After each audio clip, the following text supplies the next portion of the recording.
മരിച്ചു എന്നെല്ലാവരും വിചാരിച്ചു. ആരും തൊട്ടില്ല. ഏതാണ്ട് 5-6 മിനിറ്റ് കഴിഞ്ഞപ്പോൾ ആൾക്കാർ വന്ന് ആദ്യം ബസ് തല്ലിപ്പൊളിക്കുകയാണ് ഉണ്ടായത്. എന്നെ എടുക്കാനായിട്ട് ആർക്കും ഉണ്ടായില്ല. പക്ഷേ അവിടെ ഉണ്ടായിരുന്ന 2-3 ചേട്ടന്മാർ എൻ്റെ കൈ അനങ്ങുന്നത് കണ്ട് എടുത്ത് ആശുപത്രി കൊണ്ടുപോയി. അവിടെ നിന്ന് മെഡിക്കൽ കോളേജിലേക്ക് കൊണ്ടുപോകണമെന്ന് പറഞ്ഞു. മെഡിക്കൽ കോളേജിലേക്ക് ആംബുലൻസിൽ പോകുന്ന വഴിക്കാണ് എനിക്ക് ബോധം വീണത്. അപ്പോൾ പിതാവിനോട് ചോദിച്ചു, ഇത്രയും പഠിച്ച ഒരാൾക്ക് കോഴിക്കോട് രൂപതയിൽ എന്ത് ചെയ്യാനാണ്? ഇവിടെ ഒരു സ്ഥാപനമില്ല, ഒരു കോളേജില്ല, ഒന്നുമില്ല.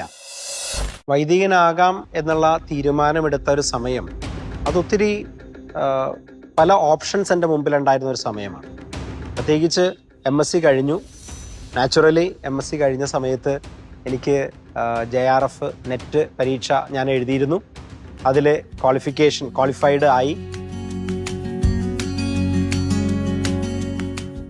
എൻ്റെ പേര് ഫാദർ ഷൈജു തോപ്പിൽ, വരാപ്പുഴ അതിരൂപത അംഗമാണ്. എൻ്റെ വീട് ഇടപ്പള്ളി അടുത്ത് പോണേക്കര എന്ന് പറയുന്ന സ്ഥലമാണ്. ഞാൻ എൻ്റെ അപ്പച്ചൻ്റെയും അമ്മച്ചിയുടെയും 2 മക്കളിൽ മൂത്തതാണ്. അപ്പച്ചനും അമ്മച്ചിയും ടീച്ചിങ് ഫീൽഡിലായിരുന്നു. അപ്പച്ചൻ ലിറ്റിൽ ഫ്ലവർ എഞ്ചിനീയറിംഗ് ഇൻസ്റ്റിറ്റ്യൂട്ടിലും അമ്മച്ചി സ്കൂളിലും ആയിരുന്നു. 2 പേരും 2 സ്ഥലത്തായിരുന്നു. ഒരാൾ എറണാകുളത്തും അമ്മച്ചി കോഴിക്കോടും ആയിരുന്നു.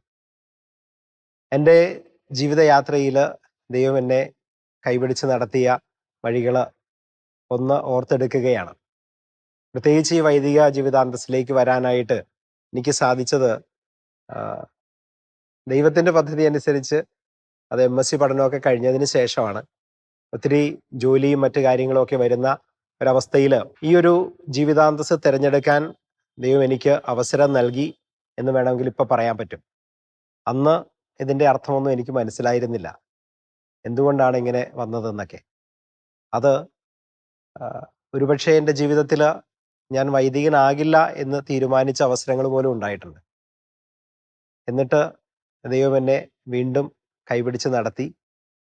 ഇപ്പോൾ ഞാൻ വരാപ്പുഴ അതിരൂപതയിൽ മരട് മൂത്തേടം ഇടവക വികാരിയായിട്ട് സേവനം ചെയ്യുന്നു. കഴിഞ്ഞ 1.5 വർഷമായിട്ട് ഇവിടെയുണ്ട്. അതിനു മുമ്പ് ഒരു 16.5 വർഷം ഞാൻ ലൂർദ് ആശുപത്രിയിലായിരുന്നു. ആശുപത്രി ഡയറക്ടറായിട്ടാണ് സേവനം ചെയ്തത്. അതിനുശേഷം ഇപ്പോൾ ഇവിടെ വന്നു.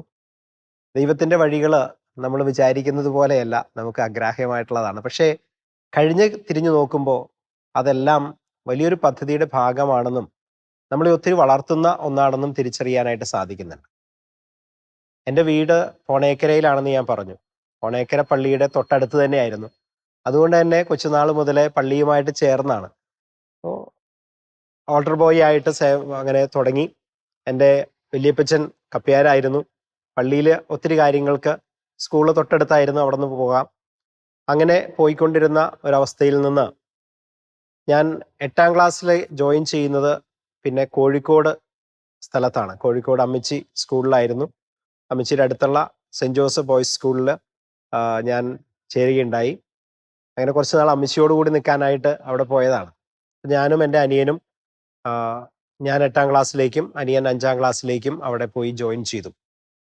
കോഴിക്കോട് രൂപതയിൽ അവിടെ സെൻറ്റ് ജോസഫ് ചർച്ചിൽ 5ാം ഗേറ്റ് പള്ളി എന്നാണ് ഞങ്ങൾ വിളിച്ചുകൊണ്ടിരുന്നത്.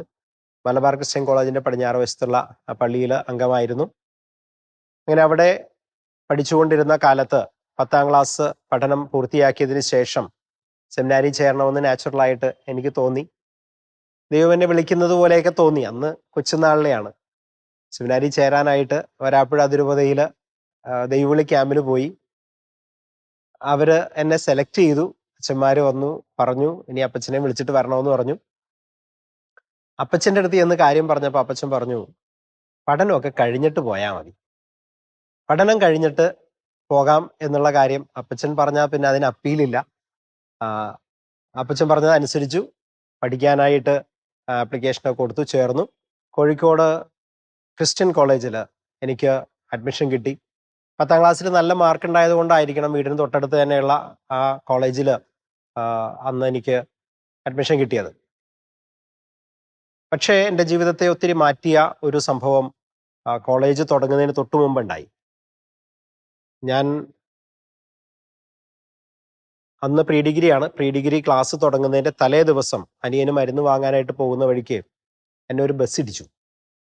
അങ്ങനെ ബസ് ഇടിച്ച് ബസ്സിന്റെ മുമ്പിൽ ഏതാണ്ട് ഒരു 50 മീറ്ററോളം അവരെന്നെ ബസ്സിന്റെ മുമ്പിൽ തള്ളിക്കൊണ്ട് പോയി എന്നാണ് പറയുന്നത്. മരിച്ചു എന്ന് എല്ലാവരും വിചാരിച്ചു. ആരും തൊട്ടില്ല. ഏതാണ്ട് 5-6 മിനിറ്റ് കഴിഞ്ഞപ്പോൾ ആൾക്കാർ വന്ന് ആദ്യം ബസ് തല്ലിപ്പൊളിക്കുകയാണ് ഉണ്ടായത്. എന്നെ എടുക്കാനായിട്ട് ആർക്കും ഉണ്ടായില്ല. പക്ഷേ അവിടെ ഉണ്ടായിരുന്ന 2-3 ചേട്ടന്മാർ എൻ്റെ കൈ അനങ്ങുന്നത് കണ്ട് എടുത്ത് ആശുപത്രിയിൽ കൊണ്ടുപോയി. അവിടുന്ന് മെഡിക്കൽ കോളേജിലേക്ക് കൊണ്ടുപോകണമെന്ന് പറഞ്ഞു. മെഡിക്കൽ കോളേജിലേക്ക് ആംബുലൻസിൽ പോകുന്ന വഴിക്കാണ് എനിക്ക് ബോധം വീണത്. അങ്ങനെ അമ്മച്ചിയുടെ കാര്യം പറഞ്ഞു. അമ്മച്ചി എല്ലാം വന്നു. മെഡിക്കൽ കോളേജിൽ ഏതാണ്ട് 2 മാസം കിടന്ന കിടപ്പായിരുന്നു. ആദ്യത്തെ ദിവസം തന്നെ അവർ നോക്കിയിട്ട് പറഞ്ഞു, എല്ലിന് ഒന്നും ഒടിവില്ല, പക്ഷേ ദശ മുഴുവൻ ചതഞ്ഞുപോയി. ഒന്നുകൂടി നോക്കട്ടെ, നാളെ ശരിയായില്ല എങ്കിൽ കാല് 2 മുറിച്ച് കളയണമെന്ന്. ഇന്നത്തെ അവസ്ഥയിൽ എനിക്ക് പറയാൻ പറ്റും എബോവ് നീ ആംപ്യൂട്ടേഷൻ എന്നുള്ള കാര്യമാണ് അന്ന് ഡോക്ടർമാർ സജസ്റ്റ് ചെയ്തത്. ദൈവത്തിൻ്റെ പരിപാലനയിൽ അതൊന്നും വേണ്ടി വന്നില്ല. ദൈവം അവിടെ ഇടപെട്ടു. വൈദികരിലൂടെ, എൻ്റെ പേരൻസിലൂടെ, അവരുടെയൊക്കെ ഒത്തിരി പ്രാർത്ഥനയിൽ ഇപ്പോൾ അതിനുശേഷം 2 മാസത്തിന് ശേഷം ഞാൻ ഹോസ്പിറ്റലിൽ നിന്ന് ഡിസ്ചാർജായി. പക്ഷേ ദൈവം എന്നോട് എന്തിനാണ് ഇങ്ങനെ ചെയ്തത്? ഞാൻ ഒരു വൈദികനാകാൻ ആഗ്രഹിച്ചിട്ട് എനിക്കിങ്ങനെ ഒരു ആക്സിഡൻ്റ് ഉണ്ടായി. എൻ്റെ ജീവിതം തീർച്ചയായിട്ടും അന്ന് വളരെ ബുദ്ധിമുട്ടുണ്ടായിരുന്നു. ഹോസ്പിറ്റലിൽ നിന്ന് വന്നതിന് ശേഷം 2 മാസം വീട്ടിലായിരുന്നു. കോളേജിൽ പോകുമ്പോൾ ഓട്ടോറിക്ഷയ്ക്കാണ് പോയിക്കൊണ്ടിരുന്നത്. കൂട്ടുകാരെല്ലാവരും നന്നായിട്ട് അടിച്ചു പൊളിച്ച് കോഴിക്കോട് നടക്കുമ്പോൾ ഞാനിങ്ങനെ കാലയിൽ ബാൻഡേജ് ചുറ്റി നടക്കണം. അനങ്ങാൻ അധികം ഓടി നടക്കാനൊന്നും പറ്റത്തില്ല. അപ്പോൾ ദൈവം എന്നോട് ഇത് ശരിയല്ല എന്ന് തോന്നി. ഞാൻ വൈദികനാകില്ല എന്ന് ഉറപ്പിച്ചു. കാരണം ദൈവം അങ്ങനെ എന്നോട് ചെയ്യാൻ പാടില്ല. ഈശോ എന്തിനാ എന്നെ ഈ ഒരു ആക്സിഡൻറ്റിലേക്ക് കൊണ്ടുചെന്ന് എത്തിച്ചത്? അപ്പോൾ അതുകൊണ്ട് തീർച്ചയായിട്ടും എനിക്ക് ഭയങ്കര ബുദ്ധിമുട്ടായിരുന്നു. ഞാൻ വൈദികനാകില്ല എന്ന് ഉറപ്പിച്ചു.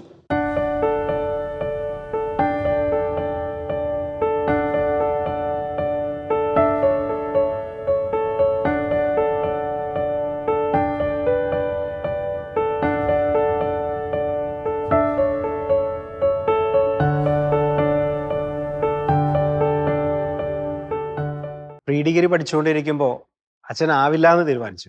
എന്തായാലും വേണ്ടാന്ന് വെച്ചു. പിന്നെ ഡിഗ്രി പഠനത്തിൻ്റെ സമയത്തും ഏതാണ്ട് അതേ തീരുമാനങ്ങളൊക്കെ തന്നെയായിരുന്നു. പക്ഷെ ഡിഗ്രി പഠിച്ചു തുടങ്ങിയ സമയത്താണ് CLCയിൽ ചേർന്ന് പ്രവർത്തിക്കാൻ ആരംഭിച്ചത്. പ്ലസ് ടുവിൻ്റെ സമയത്ത് തീർച്ചയായിട്ടും അത് പറ്റുന്നുണ്ടായിരുന്നില്ല. കാരണം കാല് വയ്യാതിരിക്കണമായിരുന്നു. ഡിഗ്രി പഠിക്കുമ്പോൾ അതിരൂപതാ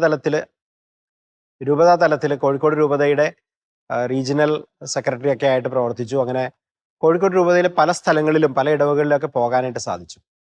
യുവജനങ്ങളുടെ അവസ്ഥ വീണ്ടും മനസ്സിൽ കർത്താവ് ഓരോ തോട്ടിങ്ങനെ തരുമായിരുന്നു.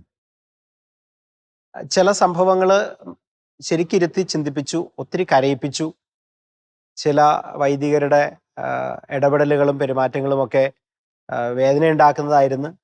പക്ഷെ ചിലരുടേത് ഒത്തിരി സന്തോഷം പകരുന്നതായിരുന്നു. യുവജനങ്ങളെ ചേർത്ത് നിർത്താൻ കർത്താവ് ഒത്തിരി പേരെ ആവശ്യമുണ്ടെന്നുള്ളൊരു തോന്നൽ അന്ന് ഉണ്ടാക്കി.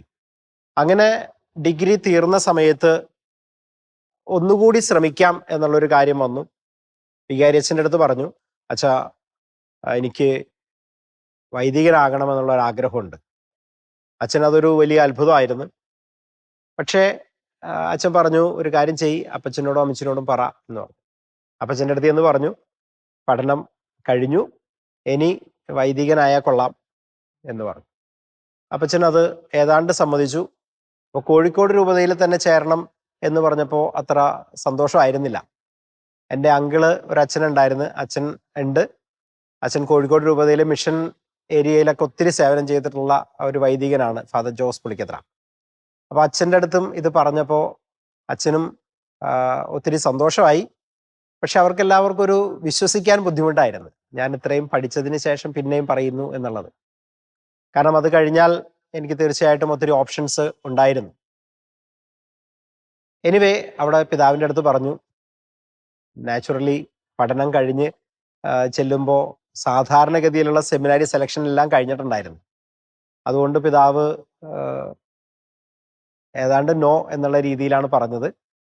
അപ്പൊ എനിക്ക് അത് ബുദ്ധിമുട്ടായി. ഞാൻ വീണ്ടും അച്ഛൻ വഴിയും മറ്റച്ഛന്മാരെ, അപ്പൊ എനിക്ക് കോഴിക്കോട് രൂപതയിലെ മിക്കവാറും എല്ലാ അച്ഛന്മാരെ അറിയാം. അങ്ങനെ പിതാവ് ഒന്ന് റീകൺസിഡർ ചെയ്യാം എന്ന് പറഞ്ഞു. സെമിനാരിയിൽ ഒന്നുകൂടി സംസാരിക്കാം. ആ സമയത്ത് തന്നെയാണ് അപ്പച്ചൻ എനിക്കിവിടെ എറണാകുളത്ത് സെന്റ് ആൽബർട്ട്സ് കോളേജിൽ MSc ഒരു സീറ്റ് ഉണ്ടാകും എന്നറിയിച്ചതും. അങ്ങനെ ഞാൻ അത് രണ്ടും അപ്ലൈ ചെയ്തു, സെമിനാരിയിലും MScക്കും. പിതാവിൻ്റെ അടുത്ത് ഇത് രണ്ടും കൊണ്ട് ചെന്നു. പിതാവ് അവിടെ പ്രാക്ടിക്കൽ ബുദ്ധിമുട്ട് എന്നോട് പറഞ്ഞു. എല്ലാ സെലക്ഷനും കഴിഞ്ഞു, കോഴ്സുകൾ തുടങ്ങി. അപ്പോൾ ഒരു വർഷം പോകും എന്നുള്ള കാര്യം പറഞ്ഞപ്പോൾ എനിക്കതൊരു ബുദ്ധിമുട്ടായിരുന്നു. അങ്ങനെ പിതാവ് പറഞ്ഞു, അങ്ങനെയാണെങ്കിൽ MScക്ക് അത് കിട്ടുന്നുണ്ടെങ്കിൽ അത് പഠിച്ചിട്ട് വാ എന്ന് പറഞ്ഞു. അപ്പൊ ആദ്യം അപ്പച്ചൻ പറഞ്ഞു, ഇപ്പോൾ പിതാവ് പറയുന്നു. അങ്ങനെ ഞാൻ MScക്ക് ചേർന്നു. കോഴിക്കോട് നിന്ന് എറണാകുളത്തേക്ക് വന്നു. എറണാകുളത്ത് വന്ന് പഠിച്ചുകൊണ്ടിരിക്കുന്ന സമയത്ത് തീർച്ചയായിട്ടും ട്യൂഷൻ എടുത്ത് അങ്ങനെയാണ് പഠിക്കാനുള്ള പൈസയും കാര്യങ്ങളൊക്കെ ഉണ്ടായത്. വീടിൻ്റെ പണിയും. അപ്പോൾ വീട്ടിൽ അപ്പച്ചനും ഞാനും, അപ്പോൾ രാവിലെ ഭക്ഷണം ഉണ്ടാക്കണം. അപ്പച്ചൻ ഓഫീസിൽ പോവും, ഇൻസ്റ്റിറ്റ്യൂട്ടിൽ പോവും, ഞാൻ കോളേജിലേക്ക് പോരും. തിരിച്ചു വന്ന് ക്ലാസ്, കുട്ടികൾക്ക് ട്യൂഷൻ, പിന്നെ എൻ്റെ പഠനം. അങ്ങനെ ഒരു ജീവിതമായിരുന്നു. ഞായറാഴ്ചകളിൽ കാറ്റഗിസം അധ്യാപകനായിരുന്നു പോണയിൽ ഇടവകയിൽ. അങ്ങനെ അത് കഴിഞ്ഞതിന് ശേഷം MSc പഠനം കഴിഞ്ഞപ്പോൾ വീണ്ടും തമ്പുരാൻ ഇങ്ങനെ മനസ്സിൽ ചോദ്യം ഉണ്ടാക്കി, ഇനി നിനക്ക് എൻ്റെ അടുത്ത് വന്നുകൂടെ എന്നാണ്. അപ്പം ഞാൻ ആദ്യം പറഞ്ഞു, എനിക്ക് പ്രീ ഡിഗ്രി സമയത്ത് അച്ഛനാകണ്ടെന്ന്. അപ്പം ഞാൻ പിന്നെ അച്ഛനാകണമെന്ന് വിചാരിച്ചപ്പോൾ ഞാൻ പറഞ്ഞു, ഈ സെൻറ്റ് പോളിന് ഈശോ നേരിട്ട് വന്നിട്ടുണ്ടല്ലോ, അതേപോലെ നേരിട്ട് വന്ന് പറഞ്ഞാൽ അച്ഛനാകാം എന്നുള്ളൊരു ഉറച്ച തീരുമാനം ഉണ്ടായിരുന്നു. അന്ന് ഞാൻ പറയുന്നത് ഉറച്ച തീരുമാനമാണെന്ന്. പക്ഷെ ഇന്ന് അതൊക്കെ ഒരു മണ്ടത്തരമായിരുന്നു എന്ന് ഞാൻ മനസ്സിലാക്കുകയാണ്. അങ്ങനെ ഈശോ നേരിട്ട് വന്ന് എൻ്റെ അടുത്തൊന്നും പറഞ്ഞില്ല. പക്ഷേ എൻ്റെ മനസ്സിൽ ഈശോ തോന്നിച്ചത് ഇതാണ്, നിനക്ക് ഏറ്റവും സന്തോഷമുള്ളത് ഇതൊക്കെ ചെയ്യുമ്പോഴല്ലേ. കാരണം ഞാൻ പഠിപ്പിക്കുന്നുണ്ടായിരുന്നു, കുടുംബ യൂണിറ്റ് ലീഡറായിരുന്നു. അതൊക്കെ ചെയ്യുമ്പോൾ എനിക്ക് ഒത്തിരി ഇതുണ്ട്. പക്ഷേ പള്ളിയിലെ കാര്യങ്ങൾ യുവജനങ്ങളുമായിട്ട് ചേർന്ന് ചെയ്യുമ്പോൾ അതിലും വലിയ സന്തോഷം ഉണ്ടായിരുന്നു. അങ്ങനെ വൈദികനാകാം എന്നുള്ളൊരു തീരുമാനം എടുത്തു. പക്ഷേ അപ്പോഴും കോഴിക്കോട് രൂപത തന്നെയായിരുന്നു മനസ്സിൽ. കാരണം ഒന്ന്, അവിടെയുള്ള ജനങ്ങളുടെ അവസ്ഥ; രണ്ട്, ഒത്തിരി മിഷൻ പോസിബിലിറ്റീസ് ഉണ്ട്. വൈദികനാകാം എന്നുള്ള തീരുമാനമെടുത്ത ഒരു സമയം, അതൊത്തിരി പല ഓപ്ഷൻസ് എൻ്റെ മുമ്പിലുണ്ടായിരുന്ന ഒരു സമയമാണ്. പ്രത്യേകിച്ച് MSc കഴിഞ്ഞു. നാച്ചുറലി MSc കഴിഞ്ഞ സമയത്ത് എനിക്ക് JRF നെറ്റ് പരീക്ഷ ഞാൻ എഴുതിയിരുന്നു. അതിൽ ക്വാളിഫൈഡ് ആയി. റിസർച്ചിന് പോകാം, അല്ലെങ്കിൽ കോളേജിൽ ജോലിക്ക് കയറാം. അങ്ങനെയുള്ള ഒരു അവസ്ഥ ഉണ്ടായിരുന്നു. പിന്നെ എൻ്റെ വീടിന് തൊട്ടടുത്ത് തന്നെയുള്ള ഒരു കമ്പനിയിൽ, ഒരു കെമിക്കൽ കമ്പനിയാണ്, അവിടെ നിന്ന് കോൾ ലെറ്റർ വന്നു. ഇൻ്റർവ്യൂ കഴിഞ്ഞു. അപ്പോയിൻമെൻറ്റ് കൺഫേംഡ് ആണ്. എന്ത് വേണം? അപ്പൊ പഴയ ചിന്ത വീണ്ടും വന്നു, പൗലോസ് അപ്പോസ്തലനെ പോലെ കർത്താവ് എൻ്റെ അടുത്ത് വന്ന് പറഞ്ഞിട്ടില്ലല്ലോ എന്ന്. പക്ഷേ ഒത്തിരി പ്രാർത്ഥിച്ചു. ചില ദിവസങ്ങളിൽ പള്ളിയിൽ പോയിരുന്ന് ആലോചിച്ചു. അപ്പച്ചനോട് സംസാരിച്ചു. അപ്പച്ചൻ പറഞ്ഞു, നിനക്ക് ഇപ്പോഴും ആ ഒരു തോന്നലുണ്ടെങ്കിൽ തമ്പുരാൻ ചിലപ്പോൾ അത് തന്നെയായിരിക്കും, ഞങ്ങൾ വരാം എന്ന് പറഞ്ഞു. പക്ഷെ ഈ ഓപ്ഷൻസ് എല്ലാം വിട്ടുപോകാനും എനിക്ക് ബുദ്ധിമുട്ടുണ്ടായിരുന്നു. കാരണം എന്നെ പഠിപ്പിച്ചത് അവർ കഷ്ടപ്പെട്ട് പഠിപ്പിച്ചതാണെന്ന് എനിക്കറിയാം. ഞാൻ അവർക്ക് എൻ്റെ കുടുംബത്തെ നോക്കാതെ ഇട്ടുകൊണ്ട് പോവുക എന്നുള്ള ഒരു ബുദ്ധിമുട്ടും ഉണ്ടായിരുന്നു. എൻ്റെ അനിയൻ പഠിച്ചുകൊണ്ടിരിക്കുന്നതായിരുന്നു. അവനും ജോലിയൊന്നും ആയിട്ടില്ല. അവൻ എഞ്ചിനീയറിംഗ് പഠിക്കുന്നു. അപ്പോൾ അങ്ങനെയുള്ള അവസ്ഥയിൽ വീണ്ടും അപ്പനും അമ്മയ്ക്കും ഒരു ഭാരമാകുമോ എന്നുള്ളൊരു തോന്നലും മനസ്സിലുണ്ടായിരുന്നു. പക്ഷെ ദൈവം എന്നെ വഴി നടത്തി. ഞാൻ വിചാരിച്ച പോലെയല്ല. ഞാൻ വിചാരിച്ചത് എനിക്ക് കോഴിക്കോട് കയറാൻ പറ്റുമെന്നാണ്. കോഴിക്കോട് ചെന്നു. അപ്പച്ചനും അമ്മച്ചിയും ഞാനും കൂടി ചെന്ന് പിതാവിനെ കണ്ടു. അപ്പോൾ പിതാവിനോട് ചോദിച്ചു, ഇത്രയും പഠിച്ച ഒരാൾക്ക് കോഴിക്കോട് രൂപതയിൽ എന്ത് ചെയ്യാനാണ്? ഇവിടെ ഒരു സ്ഥാപനമില്ല, ഒരു കോളേജില്ല, ഒന്നുമില്ല. ഞാൻ പറഞ്ഞു, പിതാവേ, സ്ഥാപനത്തിൽ ഇരിക്കാൻ വേണ്ടിയിട്ടല്ല ഞാൻ വൈദികനാകാൻ ആഗ്രഹിക്കുന്നത്. ഇടവകയിൽ ജനങ്ങളോട് കൂടി ആയിരിക്കണം, പ്രത്യേകിച്ച് യുവജനങ്ങളോട് കൂടി. അപ്പൊ അത് പറഞ്ഞപ്പോൾ പിതാവ് ചിരിച്ചു. എന്നിട്ട് പറഞ്ഞു, ഏതായാലും ഞങ്ങളൊന്ന് ആലോചിക്കട്ടെ, എന്നിട്ട് പറയാമെന്ന് പറഞ്ഞു. ഒരാഴ്ച കഴിഞ്ഞു. ഞാൻ വീണ്ടും പിതാവിനെ ഫോണിൽ വിളിച്ചു. ഒരു പ്രാവശ്യം കൂടി ഞാൻ ചെന്നു.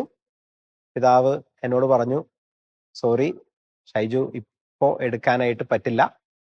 ആ, കോഴിക്കോട് രൂപതയിൽ ഇത് ബുദ്ധിമുട്ടാണ് എന്ന് പറഞ്ഞു. പിതാവ് ഒത്തിരി ഒത്തിരി ഇമോഷണൽ ആയിട്ടാണ് അത് പറഞ്ഞത്. പിതാവിന് എടുക്കണമെന്നുണ്ട്, പക്ഷെ പ്രാക്ടിക്കലി വേറെ എന്തൊക്കെയോ ബുദ്ധിമുട്ടുകൾ അവിടെ ഉണ്ടായിരുന്നു എന്ന് ഞാൻ മനസ്സിലാക്കുന്നു. എന്താണെന്ന് ഇപ്പോഴും എനിക്ക് അറിയത്തില്ല. പക്ഷേ തമ്പുരാന്റെ ഇഷ്ടമായിരിക്കും.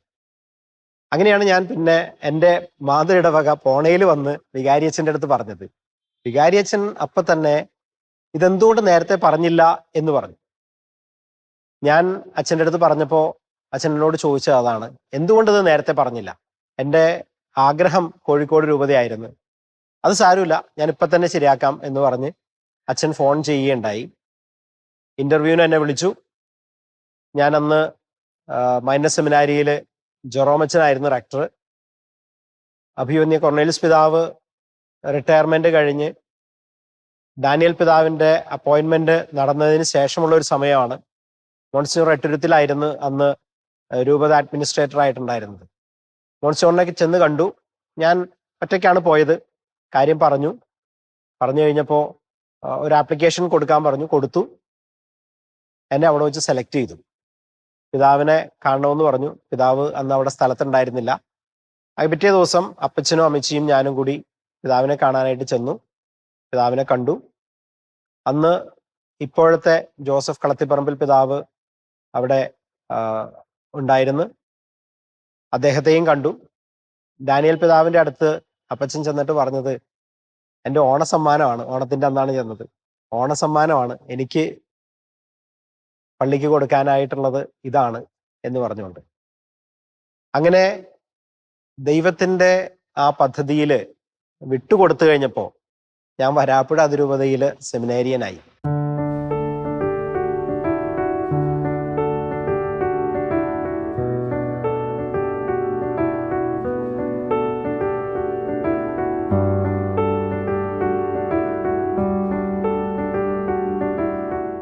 അങ്ങനെ MSc ഒക്കെ പഠിച്ച് ജോലിയൊക്കെ കിട്ടേണ്ട സമയത്ത് ഞാൻ വീണ്ടും ഒരു വിദ്യാർത്ഥിയായി.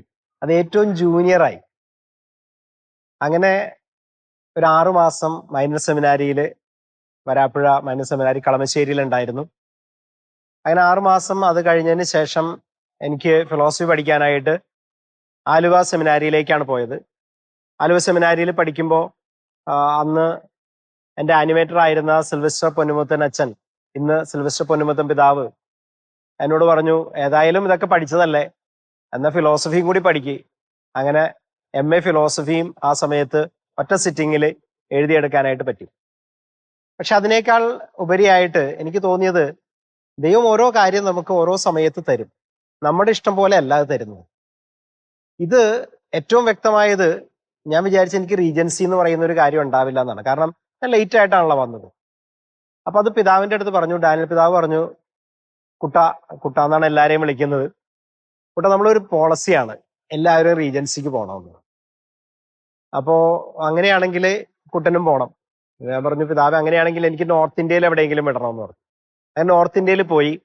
ഗ്വാളിയർ ഡയസിസിൽ ആദ്യമായിട്ട് റീജൻസിക്ക് പോയി. ആദ്യമായിട്ടാണ് ഡയസിസിൽ നിന്ന് ഗ്വാളിയറിലേക്ക് പോകുന്നത്. അങ്ങനെ ഞാനും എൻ്റെ ഒരു കൂട്ടുകാരൻ ബ്രദർ കൂടി പോയി.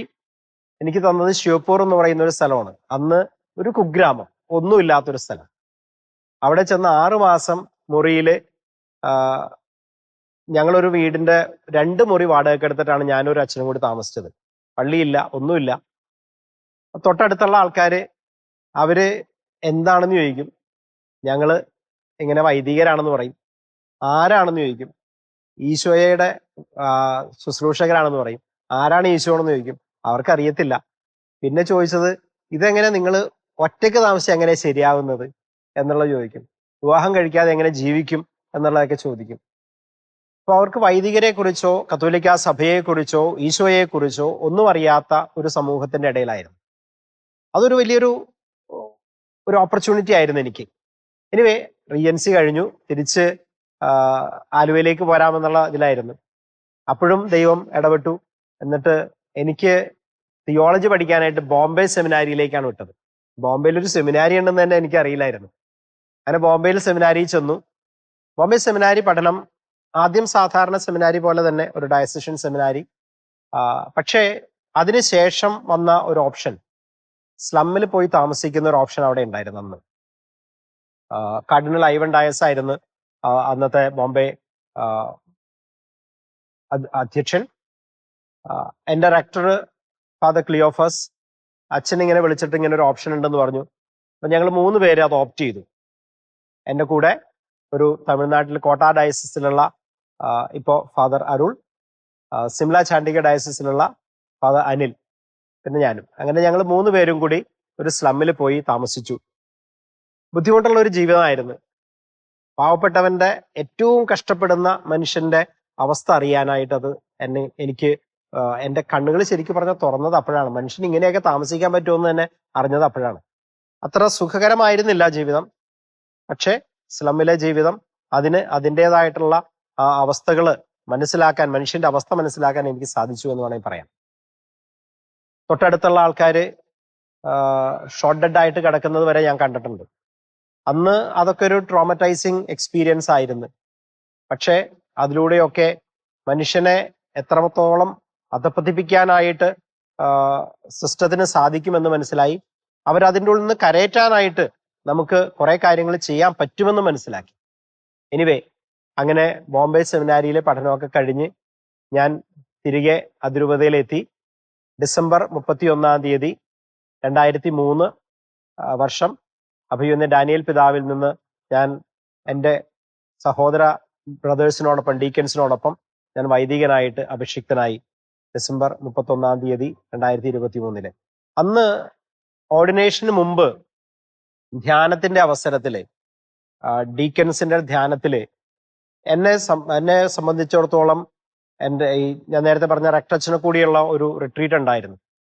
അതില് ഒരു പുസ്തകം, ഹെൻറി ന്യൂവന്റെ പുസ്തകം എന്നെ വളരെയധികം സ്വാധീനിച്ചു. അദ്ദേഹം വലിയൊരു തിയോളജിയനാണ്. തൻ്റെ ജീവിതത്തിന്റെ അവസാന ഘട്ടത്തില് അദ്ദേഹം തിരികെ വന്ന് മന്ദബുദ്ധികൾക്ക് വേണ്ടിയിട്ടുള്ള ഒരു സ്ഥാപനത്തില് കൂടെ പ്രവർത്തിക്കുന്ന ഒരവസ്ഥ കാണിക്കുന്നുണ്ട്. ദൈവം നമ്മളെ ഈ പദ്ധതികളിലൂടെ, തൻ്റെ പദ്ധതികളിലൂടെ കൊണ്ടുപോകുമ്പോൾ നമ്മളെ എല്ലാത്തിലും എക്സ്പേർട്ട് ആക്കാനല്ല, മറിച്ച് സിൻസിയർ ആയിട്ട് അവിടുത്തെ ഇഷ്ടമനുസരിച്ച് പോകാനായിട്ടാണ് ക്ഷണിക്കുന്നത്. റെലവൻ്റ് ആകാനായിട്ടുള്ള ഒരു പ്രലോഭനം എപ്പോഴും ഉണ്ടാകും. പക്ഷേ ദൈവം നമ്മളോട് ആവശ്യപ്പെടുന്നത് വിശ്വസ്തരായിരിക്കാനായിട്ടാണെന്ന് മനസ്സിലാക്കി. അതുകൊണ്ട് തന്നെ എൻ്റെ ആപ്തവാക്യമായിട്ട് ഞാൻ എടുത്തത് ദൈ കിങ്ഡം കം എന്നുള്ളതാണ്. അങ്ങയുടെ രാജ്യം വരണം. അങ്ങയുടെ രാജ്യം എൻ്റെ ഇഷ്ടമനുസരിച്ചല്ല, അങ്ങയുടെ ഇഷ്ടമനുസരിച്ച് വരണം. ഞാൻ എപ്പോഴും ആഗ്രഹിച്ചിരുന്നത് അതായിരുന്നു. എൻ്റെ ഇഷ്ടമനുസരിച്ച് എനിക്കിങ്ങനെ കോഴിക്കോട് രൂപതയിൽ എനിക്ക് ഇങ്ങനെ പഠിച്ച് ഇങ്ങനെയുള്ള അച്ഛനാകണമെന്നായിരുന്നു. പക്ഷേ ദൈവം എന്നെ കൊണ്ടുപോയത് അതിലൂടെയൊന്നുമല്ല. ദൈവത്തിന് ഇഷ്ടമുള്ളതുപോലെ, ദൈവത്തിന് ഇഷ്ടമുള്ള രീതിയിൽ എന്നെ ഫോം ചെയ്ത് എന്നെ വൈദികനായിട്ട് അഭിഷിക്തനാക്കി. 2023 ഡിസംബർ 31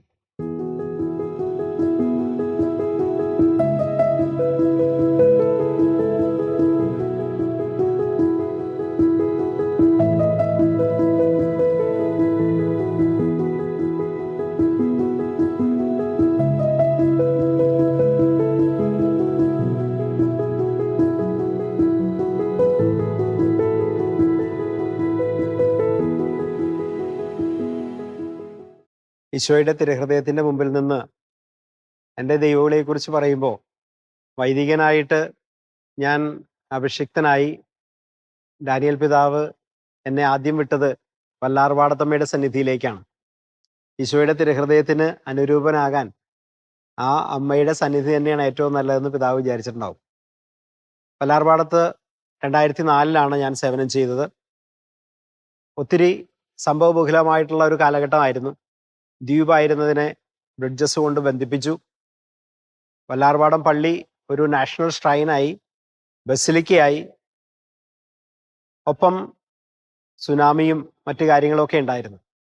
ആ ദൈവത്തിൻ്റെ പദ്ധതിയെക്കുറിച്ച് ഇന്ന് വളരെ സന്തോഷത്തോടു കൂടി അത് നോക്കിക്കാണാനായിട്ട് സാധിക്കുകയാണ്. എന്നെ ഒത്തിരി അത് വളരെയധികം സ്വാധീനിച്ച ഒരു വർഷമായിരുന്നു. ആദ്യത്തെ വർഷം വല്ലാർപാടത്തമ്മയുടെ ആ ടവറിൻ്റെ മുകളിൽ അമ്മയുടെ സന്നിധിയിൽ പോയിരിക്കും എല്ലാ ദിവസവും രാത്രി. എല്ലാ ക്ഷീണവും അവിടെ നിന്ന് മാറും. കർത്താവിൻ്റെ സന്നിധിയിൽ രാവിലെ തുടങ്ങുന്നത് അമ്മയുടെ സന്നിധിയിൽ വൈകുന്നേരം അവസാനിപ്പിക്കും ഒരു കൊന്തയോടുകൂടി. അതിനുശേഷം എന്നെ അഭിയുന്ന പിതാവ് അയച്ചത് Thevara saint Jude shrine saint Joseph പള്ളിയിലേക്കാണ്. ഏതാണ്ട് 1.5 വർഷം അവിടെ സേവനം ചെയ്തു. ഒപ്പം അതിരൂപതയിലെ നോട്ടറി ആയിട്ടും സേവനം ചെയ്തു. പിന്നീടാണ് പിതാവിനെ വിളിച്ചിട്ട് പറഞ്ഞത്, ഒരു കാര്യമുണ്ട്, കുട്ടനെ ആശുപത്രിയിലേക്ക് വിടുകയാണ്. ആശുപത്രിയിൽ നിന്ന് കേട്ടപ്പോൾ എനിക്ക് വളരെ അസ്വസ്ഥതയായിരുന്നു. ആദ്യം പേടിയുണ്ട്. പേടിയേക്കാൾ ഒരു സ്ഥാപനത്തിൽ ഒതുങ്ങിപ്പോകുമോ എന്നുള്ളൊരു അസ്വസ്ഥത എനിക്ക് കലശലായിട്ടുണ്ടായിരുന്നു. അതുകൊണ്ട് ഞാൻ പറഞ്ഞു, പിതാവേ, എനിക്ക് പള്ളി തന്നെ മതി. പിതാവ് പറഞ്ഞു, അവിടെ ആവശ്യമുണ്ട്, പോകണം. അനുസരണം ബലിയേക്കാൾ ശ്രേഷ്ഠമാണ്. അതുകൊണ്ട് പിതാവ് പറഞ്ഞ കാര്യങ്ങൾക്ക് ഒന്നിനും ഞാൻ നോ പറഞ്ഞിട്ടില്ല, ഇനി പറയുകയുമില്ല. അതുകൊണ്ട് തന്നെ പിതാവ് പറഞ്ഞു, ആശുപത്രിയിലേക്ക് പോയി. ആശുപത്രിയിൽ അസിസ്റ്റന്റ് ഡയറക്ടറായിട്ടാണ് തുടങ്ങിയത്. പിന്നീട് അസോസിയേറ്റ് ഡയറക്ടറായിട്ടും ഒക്കെ സേവനം ചെയ്തു. ആശുപത്രിയിലെ ആ കാലഘട്ടം വേദനിക്കുന്ന മനുഷ്യൻ്റെ ഒത്തിരി മുഖങ്ങൾ എൻ്റെ മുമ്പിൽ പ്രകടിപ്പിച്ചു. തീർച്ചയായിട്ടും 2 മാസം കിടപ്പിൽ കിടന്നതുകൊണ്ട് എനിക്ക് അവരുടെ വേദന മനസ്സിലാക്കാൻ പറ്റുമായിരുന്നു. പിന്നെ വേറൊരു ഗുണം കിട്ടിയത്, ഡോക്ടേഴ്സ് പറയുന്നത് ഇവർക്ക് മനസ്സിലാകണമെന്നില്ല. അത് അവരോട് കൂടെ നിന്ന് കഴിഞ്ഞപ്പോൾ, ഡോക്ടേഴ്സിനോട് കൂടെ നിന്ന് ഡോക്ടേഴ്സിൻ്റെ ഭാഷ മനസ്സിലാക്കി അത് രോഗികൾക്ക് പറഞ്ഞു കൊടുക്കുമ്പോൾ അവർക്ക് ഒത്തിരി ആശ്വാസമായിരുന്നു. അങ്ങനെ ആ ഒരു മിനിസ്ട്രി ഒത്തിരി നീണ്ടുപോയെങ്കിലും, 5 കൊല്ലമാണ് പറഞ്ഞത്, അത് 16.5 കൊല്ലത്തേക്ക് പോയി. പക്ഷെ ഞാനത് എൻജോയ് ചെയ്തു. കേരളത്തിലെ എല്ലാ ആശുപത്രികളിലും ആ കാലഘട്ടങ്ങളിൽ ഒത്തിരി ബുദ്ധിമുട്ടുകൾ ഉണ്ടായിരുന്നു. അന്ന് കാത്തലിക് ഹെൽത്ത് അസോസിയേഷൻ വഴിയും കാത്തലിക് ഹെൽത്ത് കമ്മീഷൻ വഴിയുമൊക്കെ സേവനം ചെയ്യാനായിട്ട് സാധിച്ചു. അതിൻ്റെ പ്രവർത്തനങ്ങൾ ഇപ്പോഴും തുടരുന്നുണ്ട്. അങ്ങനെ ആശുപത്രിയിലെ ആ ജീവിതം 15 വർഷം കഴിഞ്ഞപ്പോൾ ഞാൻ പിതാവിൻ്റെ അടുത്ത്, അന്ന് എനിക്ക് വരാപ്പുഴ അതിരൂപത അധ്യക്ഷനായിട്ടുള്ളത് ഇപ്പോഴുള്ള ജോസഫ് കളത്തിപ്പറമ്പിൽ പിതാവാണ്. പിതാവിൻ്റെ അടുത്ത് പറഞ്ഞു, പിതാവ് 15 കൊല്ലം കഴിഞ്ഞു. അപ്പോൾ പിതാവ് അതൊരു അത്ഭുതമായിട്ടാണ് കണ്ടത്. അങ്ങനെ പിതാവ് ട്രാൻസ്ഫർ തരാമെന്ന് സമ്മതിച്ചു. ഞാനിപ്പോൾ അതിനുശേഷം ഏതാണ്ട് ഒരു 1.5 വർഷം കഴിഞ്ഞപ്പോൾ എനിക്ക് ട്രാൻസ്ഫർ കിട്ടി.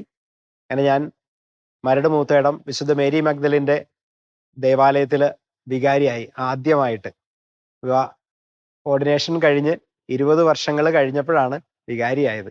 നിങ്ങൾക്ക് എല്ലാവർക്കും ദൈവത്തിൻ്റെ ആ വലിയ കൃപകൾ സമൃദ്ധമായിട്ടുണ്ടാകട്ടെ. എനിക്ക് വേണ്ടി പ്രാർത്ഥിക്കണം. ദൈവത്തിൻ്റെ ശുശ്രൂഷ അവിടുന്ന് ആഗ്രഹിക്കുന്ന രീതിയിൽ അവിടുത്തെ രാജ്യം നമ്മുടെ ഇടയിൽ സംസ്ഥാപിതമാക്കുന്നതിന് നമുക്ക് പ്രയത്നിക്കാം. ദൈവം നിങ്ങളെ സമൃദ്ധമായി അനുഗ്രഹിക്കട്ടെ.